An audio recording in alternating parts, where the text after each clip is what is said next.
Hello everyone, welcome to Pauline's Place. How are you? I'm always telling you how I feel. Wonder how you are. What do you think about the way people argue? I often think about that. I was at Cornwall Park, a beautiful place in Auckland the other day, and I saw this. Have a look at it. A scene of love. There's a male and a female. Like different colours.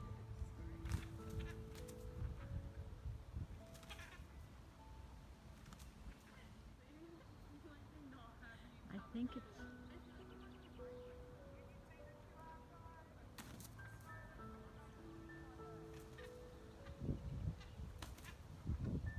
Do you know those pheasants are going to mate in a few minutes? And this is the foreplay or the testing about whether or not it's going to work. It's the part of the bird kingdom way of doing things. And I thought about the way people are. They're sparring often, or they say things that they don't mean, but at the time they might mean them, but when they think about it, they don't. I know with children, when an adult says something harsh, it's very hard for the child to even imagine that the adult doesn't mean it.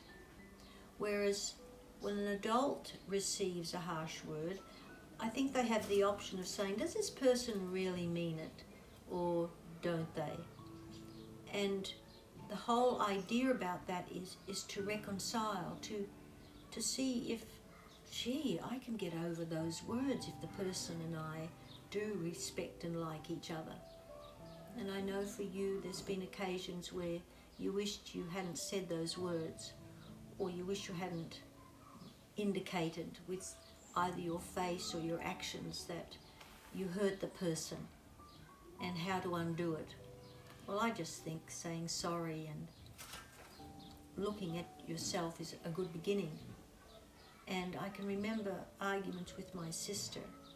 Sometimes it would just be over borrowing lipstick or moving a pair of shoes when one of us had borrowed them and hadn't put them back. Well, it wasn't just moving the shoes, it was actually the knowledge by the other person you borrowed those shoes or you tried them on. And then other things would enter the argument. Your memory would draw on other things to defend yourself, and the person then would react to that, and then finally you've got a full-blown argument. I can tell you, with 6 sisters close in age together, it could be really fiery. But underneath there's a great love. It's from family blood, but also the example of parents and the wonderful things you see in people. Now, in 2020, we have to apply that right across, not just to our own family. In fact, sometimes it might be harder in your own family. Today I had a conversation about Christmas.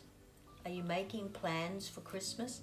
At the moment, I'm struggling with that because everything about my Christmas planning this year has totally changed. But this conversation was about a mother who was a little bit afraid to approach her daughter because they haven't been getting on so well. And she wondered, what could she do? What could she say that might just have a happy day? She was frightened.